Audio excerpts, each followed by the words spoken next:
गौतम बुद्ध के बाद की 2 सदियों में हिंदुस्तान ने कई तब्दीलियां देखी। छोटे ठिकाने, बिखड़े रजवाड़े और लोकशाही गणराज्य जोड़कर एक केंद्रीय सरकार बनाने की तरह तरह की कोशिशें हो रही थीं। इन कोशिशों की वजह से एक मजबूत विकसित राज्य वजूद में आया। भारत के उत्तर पश्चिमी सीमांत इलाके में सिकंदर के हमलों ने इन कोशिशों को बढ़ावा दिया। तभी उस दौर की 2 अनोखी शख्सियतों ने बदलते हालात का फायदा उठाकर उन्हें अपनी इच्छा के मुताबिक मोड़ा। ये 2 थे चंद्रगुप्त मौर्य और उनके मंत्री, मित्र और गुरु विष्णुगुप्त चाणक्य, जिन्हें हम कौटिल्य के नाम से भी जानते हैं। शक्तिशाली मगध साम्राज्य से दोनों को देश निकाला मिला तो वो पाटलिपुत्र छोड़कर तक्षशिला की तरफ आए। यहां वो सिकंदर की फौज के संपर्क में आए और जब 323 ईस्वी पूर्व में सिकंदर की मौत की खबर मिली तो चंद्रगुप्त और चाणक्य ने जनता को विदेशी हमलावरों के खिलाफ खड़ा किया और तक्षशिला पे कब्जा कर लिया।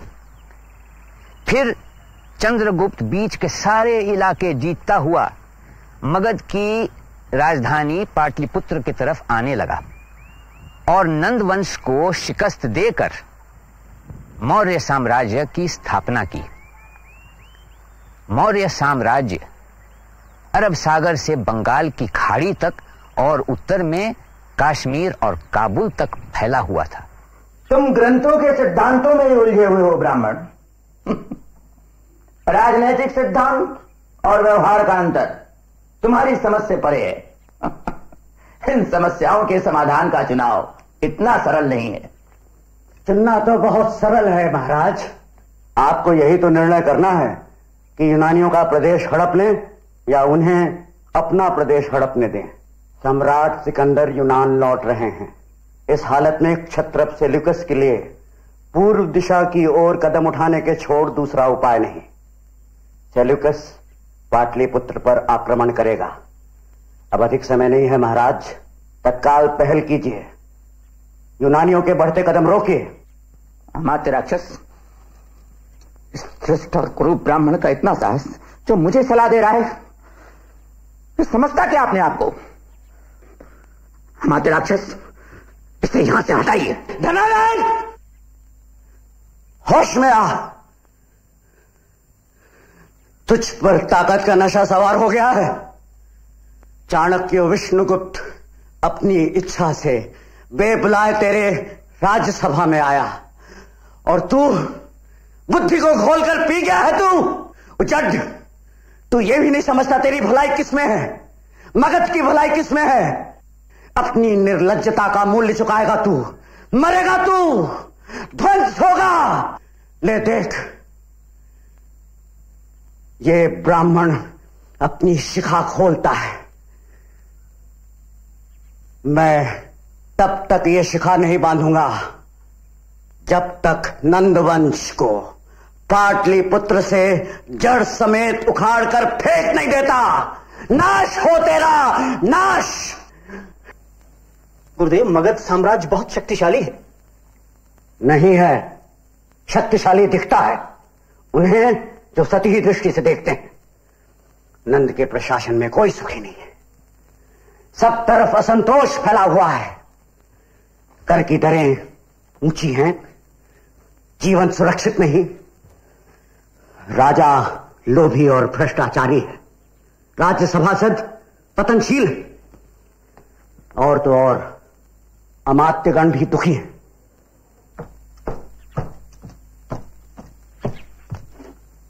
चंद्रगुप्त, इनसे मिलो। ये हैं अभिनय सम्राट कीर्तिध्वज। दारू वर्मा का नाम धारण कर सपेरे के भेष में सिकंदर की छावनी में घुस गया।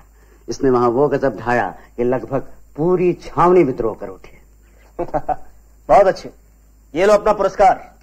गुरुदेव, सिकंदर और उसके सेनापति सेल्यूकस दोनों को पूरी तरह विश्वास हो गया है कि सिकंदर के घायल होने की अफवाह नंद के जासूसों ने फैलाई है। नंद के जासूसों ने? जी गुरुदेव। उत्तम, अति उत्तम।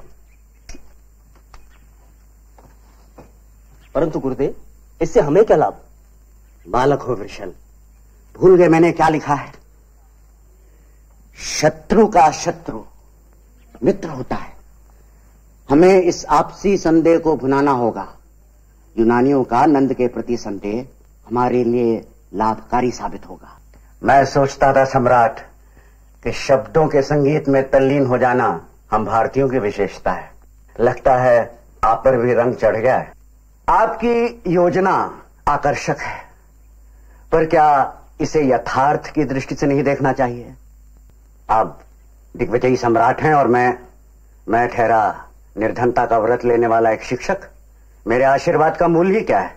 हमें आपकी ठोस मदद भी चाहिए आचार्य, आपकी और आपके युवा शिष्य की। उसके बारे में मैं बातचीत करने को तैयार हूं, क्योंकि ठोस कार्य ज्यादा यथार्थवादी, ज्यादा सार्थक होता है। हम आपकी मदद करने को तैयार हैं। मुझे प्रसन्नता है। बात पूरी होने दीजिए। कहिए। मेरी 2 शर्तें हैं। कह डालिए। पहली शर्त, नंद को पराजित करने में आपका सहयोग चाहिए हमें। और दूसरी शर्त?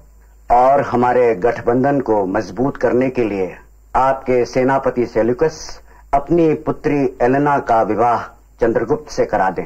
चंद्रगुप्त से? जो मगध का भावी सम्राट है। बहुत हो चुकी औपचारिकता है चाणक्य।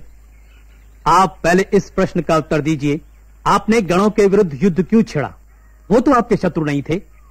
आप जानते हैं, ना तो हम सत्ता बढ़ाना चाहते हैं, ना साम्राज्य स्थापित करना चाहते हैं। लेकिन गणाधिपति, आपने हमारे साथ युद्ध किया ना? और हराया भी।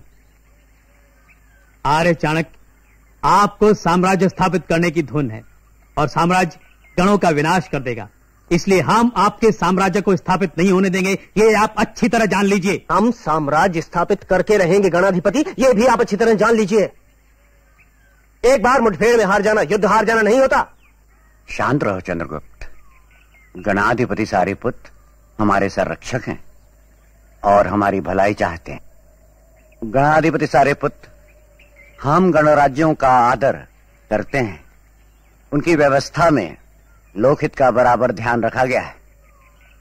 परंतु आज स्थिति एकदम बदल चुकी है। यूनान के मैसेडोनिया से सप्त सिंधु तक साम्राज्य बन रहे हैं, बल्कि बन चुके हैं। सिकंदर ने स्वयं कई गणराज्यों को अपने पांव तले रौंदा है और आप ये भी जानते हैं कि नंद के मन में गणराज्यों के लिए जरा भी सहानुभूति नहीं है। आप सिकंदर और नंद से अलग नहीं आ रहे विष्णुगुप्त, क्या है? आपने अच्छा प्रश्न उपस्थित किया है और मैं भी आपको सीधा और निसंदिग्ध उत्तर दूंगा।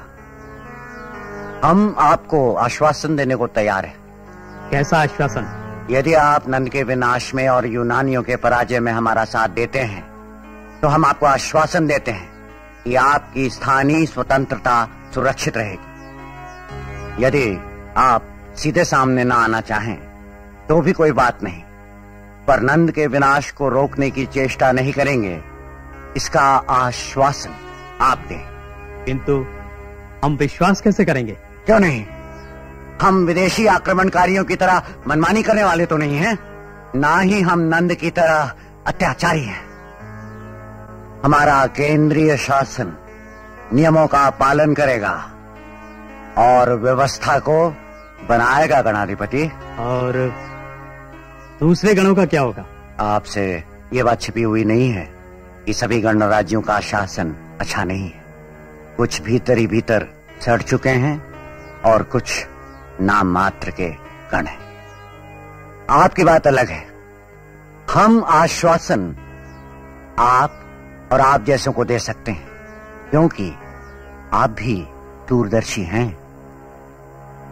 ना सदा सिन्नो सदा सित्तदानीं ना सिद्रजो नो व्योमा परो यत् किमावरीवः कुह कस्य शर्मन्नम्भः किमासीत् गहनं गभीरं। सृष्टि से पहले सत नहीं था, असत भी नहीं, अंतरिक्ष भी नहीं, आकाश भी नहीं था।